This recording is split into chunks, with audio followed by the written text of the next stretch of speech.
Hello, everyone, and I think it's only fair to actually make a separate video about this because I have talked about it a little teeny tiny bit. I think I also definitely talked about it in a few other videos of Spider Man 3. So I guess why not allow this to be a duh idea on this? So, the topic today is Agent Venom. So, if everyone's been knowing, been listening, been looking at Agent Venom, and you're like, man, I could seriously go for a video or a movie on Agent Venom right now, they could have done it. I'm just saying they could have done it. It's so simple. It's like it's like a big fat duh in their face. So let's just go and say Spider-Man 3 actually is on record a canon, even though personally I hate it. But let's just go with the idea of it's a canon. Since it is, that means that excuse me. That means that what happened at the end of Spider-Man 3 could actually work out for Agent Venom.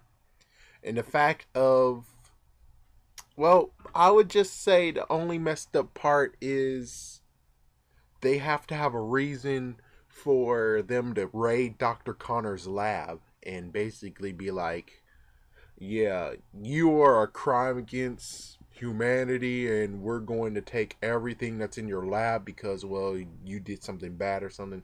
So I guess for it to actually really work, they had to have had the lizard involved. But of course, if the lizard involved, that means that he could think of some reason to use the symbiote for other reasons than that. Heck, he could actually found Cletus Cassidy. They partnered up, and there's another symbiotic freak out there. Except he's a mass murderer and etc. etc. Well, serial killer, not mass murderer. Anyways, it's they could mailman. They could have actually have done it. They really could have. I mean, it's all lined up. They have the sample of the symbiote. They can actually explain what the heck happened to the meteorite that hit the place that Peter and Mary Jane was. Even though in basically in the deleted scenes they did have a newspaper article or a little cutout that actually said meteor found in the park or something. Yeah, I don't really. I do have it. It's just that it's somewhere, and I mean, when it comes to deleted scenes of that movie, I think I have at least 27, maybe even 40 pages worth of stuff that basically is like, oh my gosh, it's serious. They have this so many. You have so many deleted scenes, and yet it's not in the freaking DVD. I don't get this. I don't really get it at all. Anyways, I'm not talking about the movie. I'm trying to just make Agent Venom. So, given the only messed up part about this is just they cast Flash Thompson, and the dude that played as Flash Thompson, I guess you can get to love him, but on the other hand, it's kind of like they should have got someone who is truly status quo to the actual person. I mean, actual likeness of him. I mean, yes, you can actually do an Agent Venom, but the thing is that even if they done it with that certain person, and let's just get this straight, is that even if they do Agent Venom with the newest Spider-Man franchise, that guy, yes, he could pull it off, but still, it's more of the whole, well, he's not really like the comic book Flash Thompson. I mean, chances are people would like to have someone who is like, oh wow, look at that guy. That guy is spitting in as a Flash Thompson, and he will be great in a movie and everything. I mean, you have to really be able to sell the person as it. Which personally, I checked out.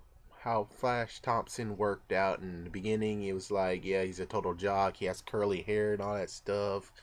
We find out later on how come he was a bully and everything, and then he went to Iraq. It changed him. He lost two legs, and then they're like, hey, let's try him in the symbiote.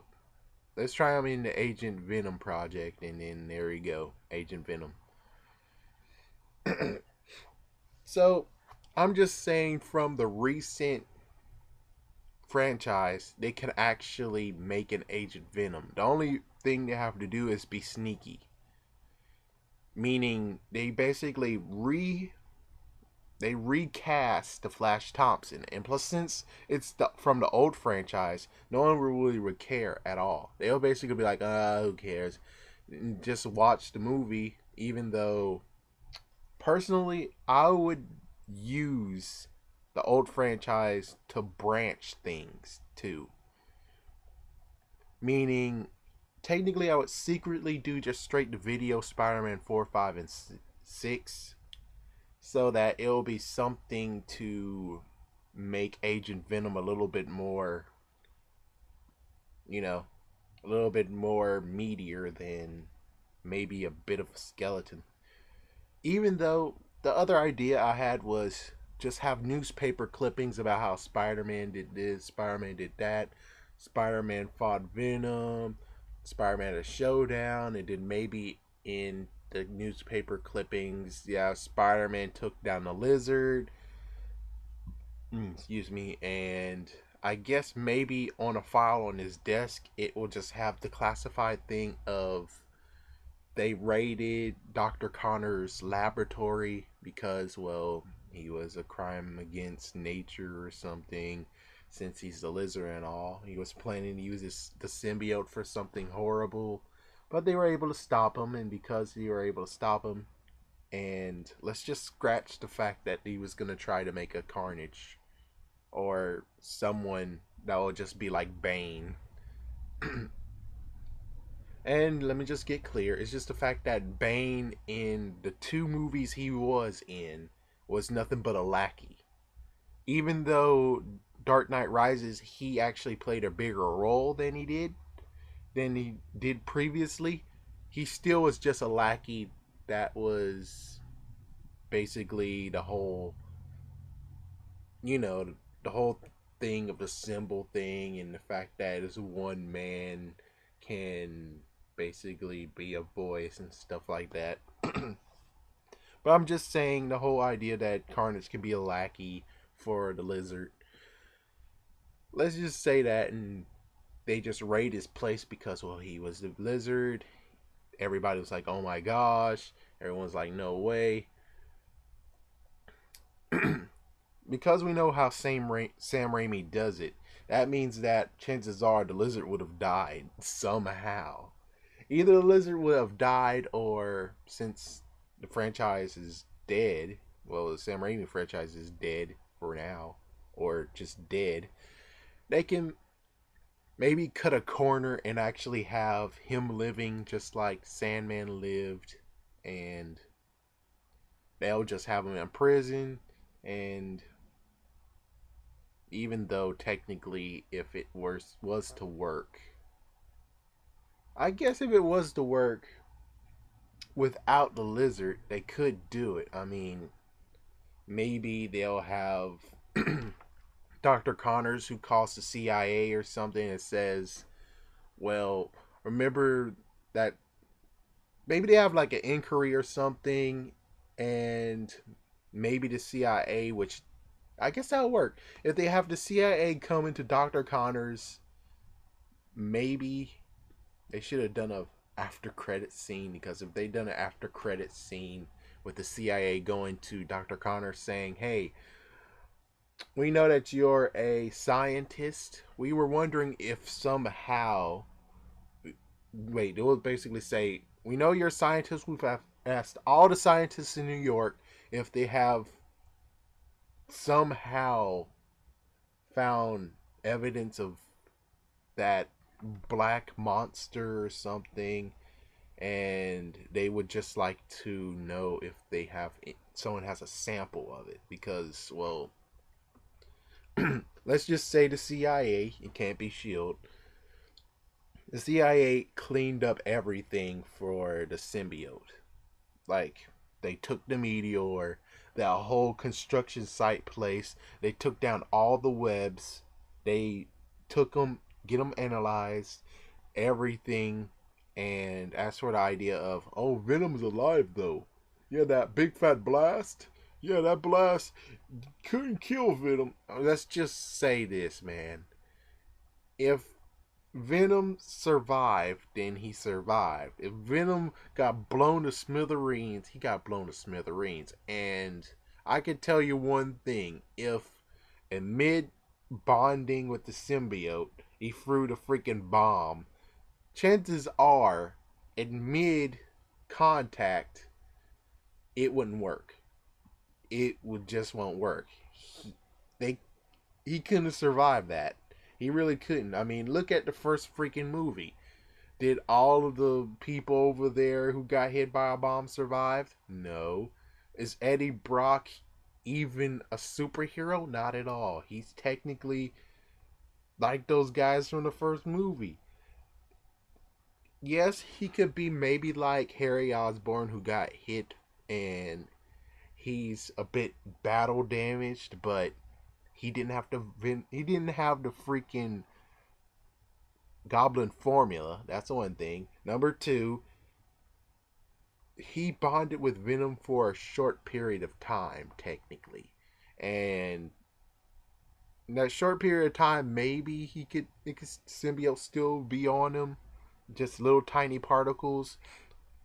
I would just say it took a longer period of time for the symbiote to actually took residence and pollute the DNA of Eddie Brock. So just to debunk that idea of saying, well, Agent Venom could have a battle with actual Venom or they have to hunt down Venom, since no, Venom's dead, man. The only thing that's left of Venom is that sample that Dr. Connors have, and I guess all of that webbing residue along with some of the symbiote tarred and burned and the meteor. That's about it. So that's just basically my idea of how they could have used Agent Venom for their own bidding, even though Avi Arad, the dude that loves Venom so much, and he loves the first carnation of Venom so much, and he wants freaking Eddie Brock to be with Venom, and most likely make at least 10 movies with Venom in it. Because, well, he's a Venom lover, and he actually says screw Spider-Man, and he doesn't even stick to the whole idea of what he told everyone when he began the whole new franchise of it's based on the Ultimates. It's not based on the Ultimate Spider-Man, man.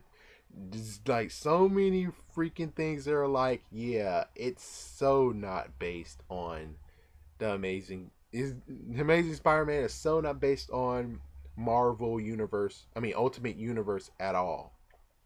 There's little nitpicks, little things that you're like, yeah, we gotta make sure we use that, or yeah, we gotta make sure it looks different from the first franchise, which I would just say, if you guys would just left it alone, didn't sabotage the third movie, I think Sam Raimi would have actually have done a decent job continuing on.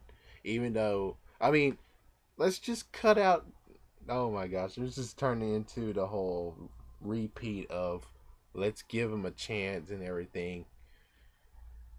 I'm not gonna get into this. This is just about Agent Venom, and I showed that the fact that they're able to get Agent Venom there. The only problem is you might have to get rid of the person that played Flash Thompson in the first place and get a new dude, or basically do what the newest franchise has done and have a reasonable version or a reasonable person to play as Flash Thompson and could pull it off. I mean, yeah, he could pull it off.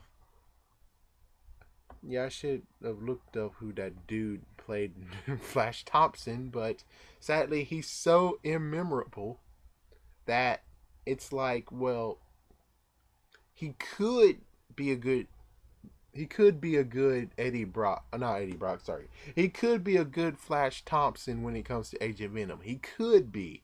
It's just that I'm saying by what he looks like, he might actually not be the right choice.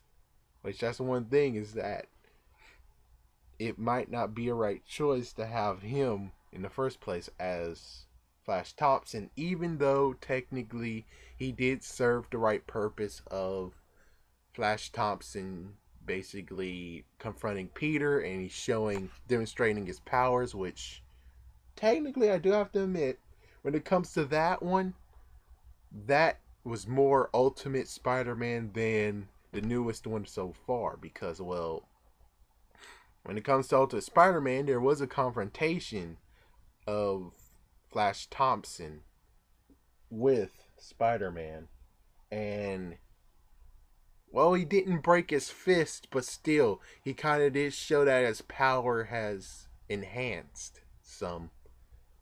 And well, no, he didn't faint, but still, at least they did have a confrontation fight in the freaking hallway. As for this one, it's just basically the whole I think there was like at least 3 scenes where you had Flash Thompson doing stuff, and the sad part is that, well, it wasn't whatsoever in the Ultimate Comics whatsoever. I mean, if they did have Flash Thompson throw a taco at Peter, that was in the Ultimate Comics. That would actually have been, oh yeah, they're giving a nod to him instead of, okay, where in the world did they get this idea? It looks like they have taken some bullying stuff from some real life story, and then there you go. Well, anyways, yeah, this is basically Agent Venom. It's very, very walkthrough, easy to do. I mean, even though you do have to kind of use it as a little step-by-step video where the intro, where you have to basically have some newspaper clippings about Spider-Man. Sadly, you have to incorporate what happened in Spider-Man 3 and the fact that the CIA or some weird organization, or basically the whole idea of when police came to check out the scene of the crime or the final battle for Spider-Man or the final confrontation of that black monster, they basically will be like, everything has been cleared. They can't find any of the black goo or black webbing or black material whatsoever, as if someone cleaned it out. That's the only thing they have to do, is just the whole thing homage to exactly what happened to make them be like, yeah, we need to get some evidence. We need to get some testing done. We need to get everything tested so we can figure out this whatever it is, and then eventually they come with a serum and they'll put it in Flash Thompson or many others, and then there you go. Ta-da! There you go. Agent Venom in a nutshell. Of course, if some of you are like, what about the newest franchise? Even though Avi Arad specifically said, and he kept on saying to himself and everyone else, Flash Thompson will not be the new Venom. He will not be Venom at all. It will be Eddie Brock. Eddie Brock will be Venom. Venom is Eddie Brock. That's basically, he keeps on saying to himself over and over and over again, even though I would like to say, give it a chance. Even though I don't really know how this will work. This is where I would go to Michael Bendis and ask, and Mark Bagley, yeah, go to those two and ask, if you were to do an Agent Venom, Ultimate Agent Venom, how would you do it? How exactly would you get the Venom symbiote to Flash Thompson? Give me ideas. Even though it does show that Roxanne actually did have the symbiote within himself, and I guess, I don't know, it could be post Yeah, it could be post Miles Morales or it can be pre Miles Morales. It's up to you on how you ask them because I bet chances are if you do ask for both of them, it will be truly different. In some way, it would be very, very different. And not only that, but Miles Morales would basically beat the crap out of Agent Venom just because, well, it looks exactly like the dude that killed his mom, and most likely within the first few seconds of seeing Venom, and Agent Venom's like, "Sup." He would freaking punch Agent Venom. He will beat down Agent Venom until he gets in the realization of, okay, yeah, the dude that killed my mom, he's dead. He got shot. Yeah, this is a different person, and I should stop punching the crap out of him. Yeah, so he does have to come to terms with it. As for pre Miles Morales ages, if I were to say how they would do it, ooh, well, the CIA was the reason why Agent Venom happened in mainstream. But I would say I can't really tell you anything.